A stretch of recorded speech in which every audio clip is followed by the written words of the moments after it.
Hello everyone, welcome to even digital class. So in today's lecture of computer organization, I am going to start a new topic, that is our input and output organization.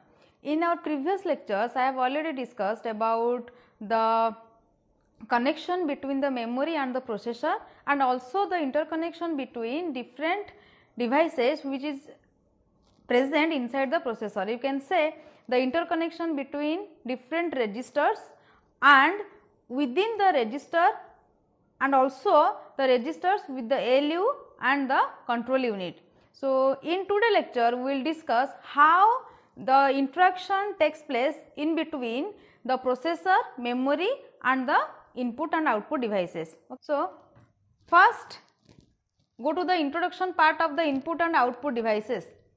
So input and output devices vary substantially in their characteristics, okay?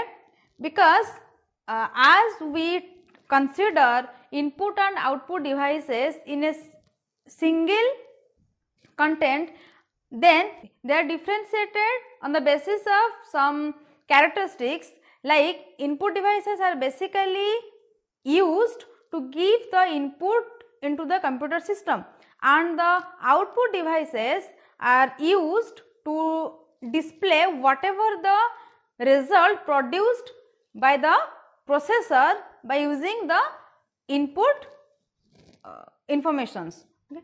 So next one is our one distinguishing factor among input devices and also among the output devices is their data processing rate, defined as the average number of characters that can be processed by a device per second.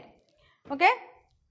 That means there is a factor which is called as the data processing rate. So by using the data processing rate concept also, you can differentiate the input devices and the output devices, as you can also consider the input devices like our keyboards, mouse, and there are different types of keyboards and also mouses are available in the market. So when we choose the input devices, we have to consider the data processing rate.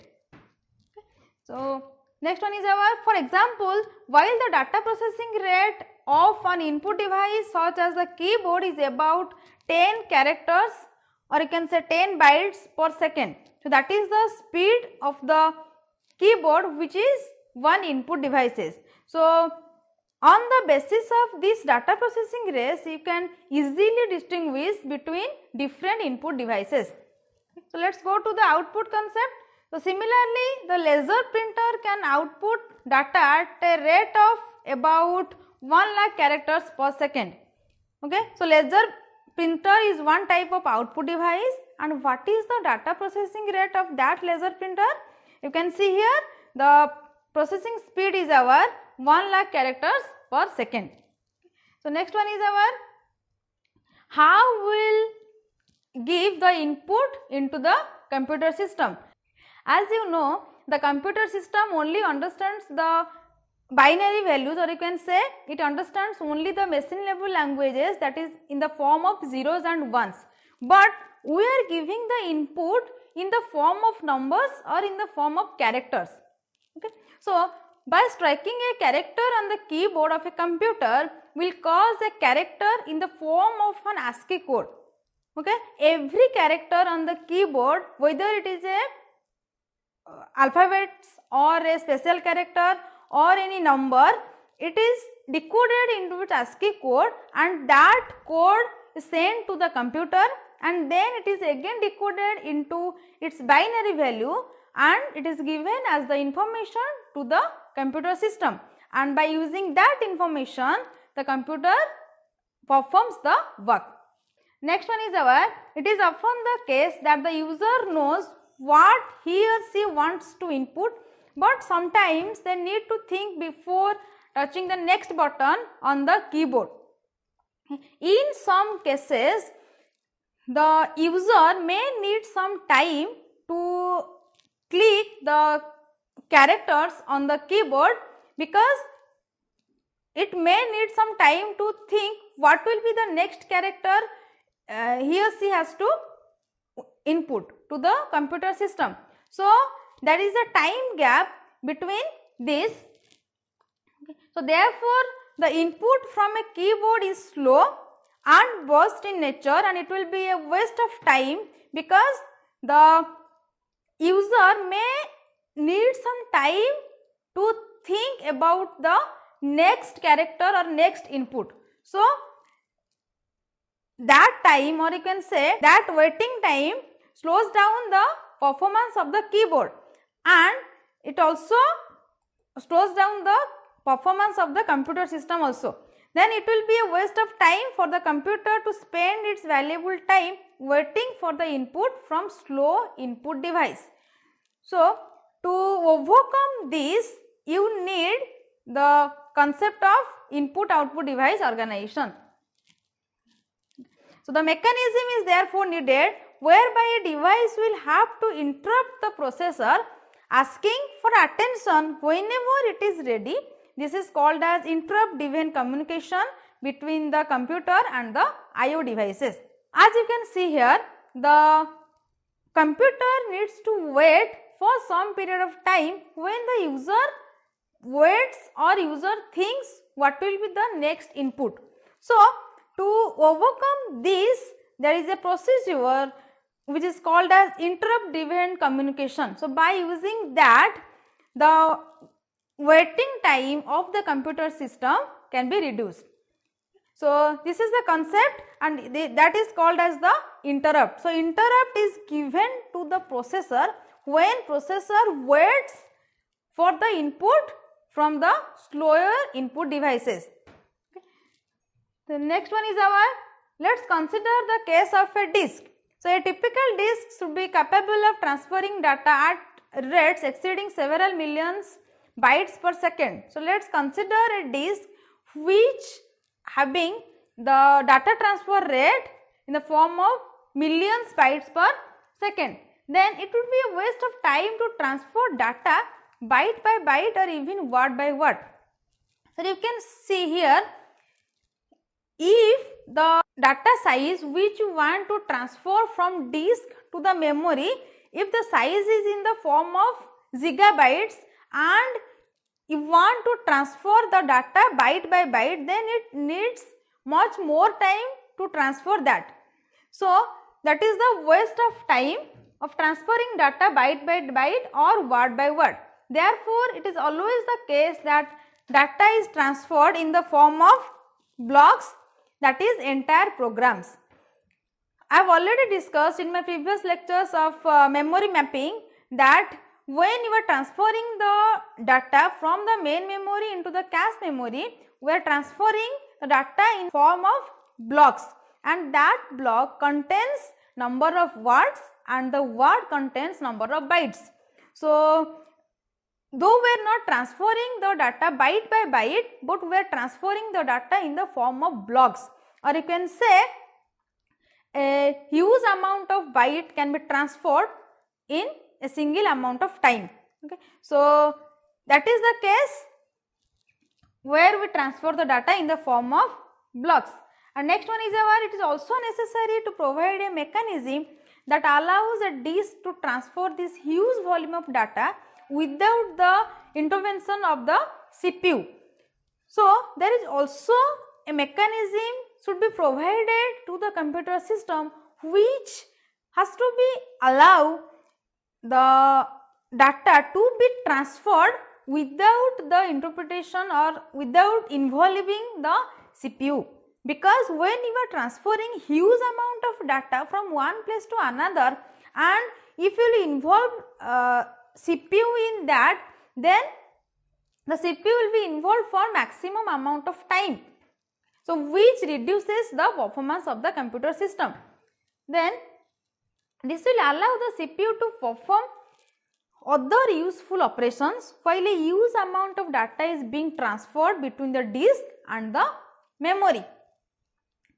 So, let us take an example that when we are transferring the data from the pen drive to the computer system, let the size of the data which were transferred, or you can say the size of the file which we transferred from the pen drive to the computer system, let the size is our 5 GB. So, you may need 15 to 20 minutes or more than that to transfer that if the data transfer rate is high, okay, and the data transfer rate is related to the pen drive. So, when we are transferring that, so within that 15 or 20 minutes, you can also perform some other operation by involving the CPU. If the CPU is involved in that data transfer, then that 15 minutes is just a waste of time. So, there must be a mechanism which helps to transfer that data without involving the CPU.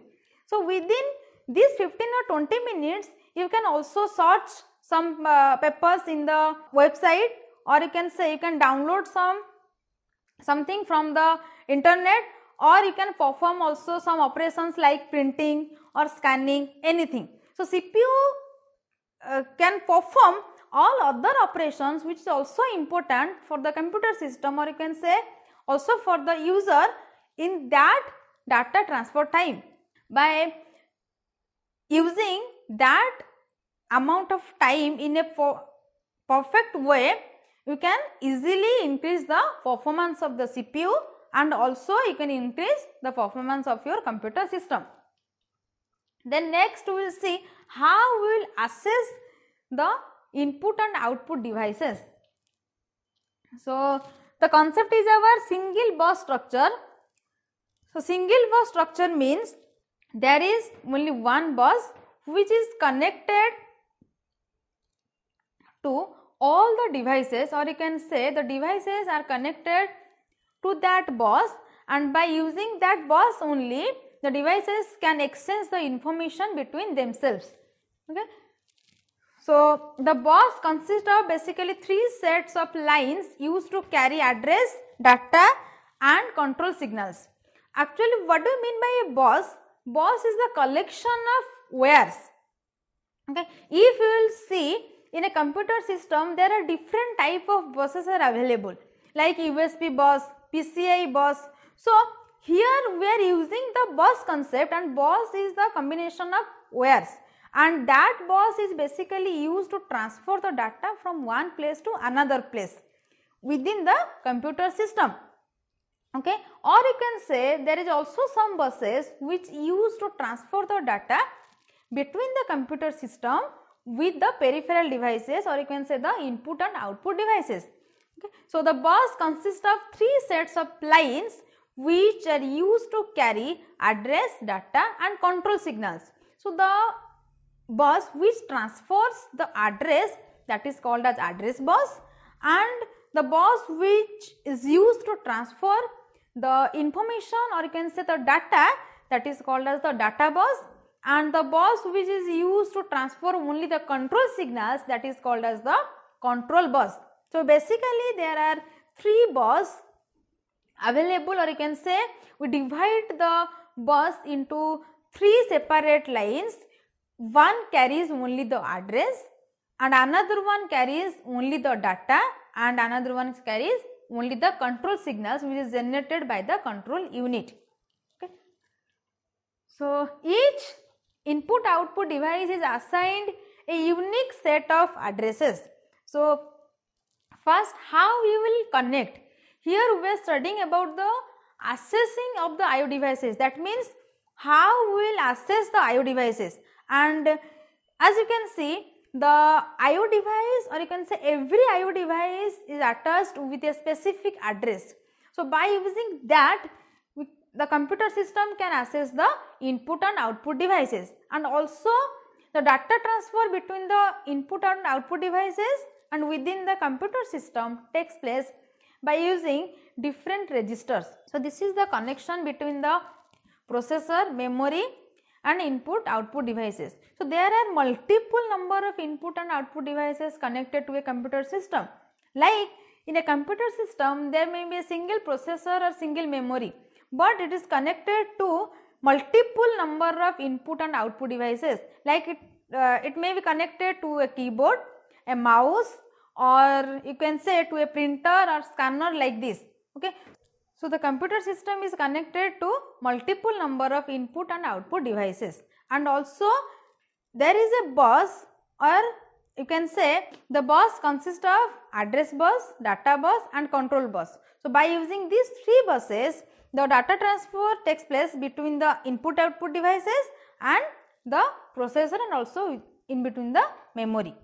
Then next one is your, let us see about the input and output mapping. So, first concept is our memory mapped I/O and another concept is our programmed I/O. So, let us see about the memory mapped I/O. So, devices and memory share a single address space. Here input output mapping means we have to map whatever the input is given by using the input devices into the memory, or you can say whatever the input data given by using the input devices, that has to be stored in the memory. So, there are 2 concepts, one is our memory mapped I/O. So, when memory mapped I/O technique is used, then in that the devices, or you can say the input and output devices and also the memory shares a single address space. I/O looks just like a memory read and write. So, here we are discussing about the input and output mapping. So, input and output mapping also consists of the read and write operation, okay, and the read and write operation is just similar with the read and write operation of the memory. Next one is our, there are no special commands for input output, large selection of memory access commands available. So, when we are selecting large amount, then there are no special commands for input and output operation, but when we use this mapping in the memory, there we need some commands, okay. Then next one is our isolated I/O. So, in isolated I/O there are separate address space, okay. In the memory mapped I/O, the device and memory shares a single address space, but when the isolated I/O technique used in the input and output mapping, then the input and output devices and also the memory both shares separate address space. Then there in the isolated I/O technique, it needs input output or memory select lines. So, there may be a specific line to select whether the processor will select the input output operation or the memory operation, because both the input output devices and also the memory, they use different address spaces. So, there must be a line which used to select the input output device or the memory. Then there also needs some special commands for input output operation. So, this is all about our today class. In today class, I have discussed about the introduction to input and output devices and how we will assess the input output devices and also the input output mapping. Okay, so in the next lecture, we will discuss about some other concept of this input and output organization. Till then, keep watching. Thank you.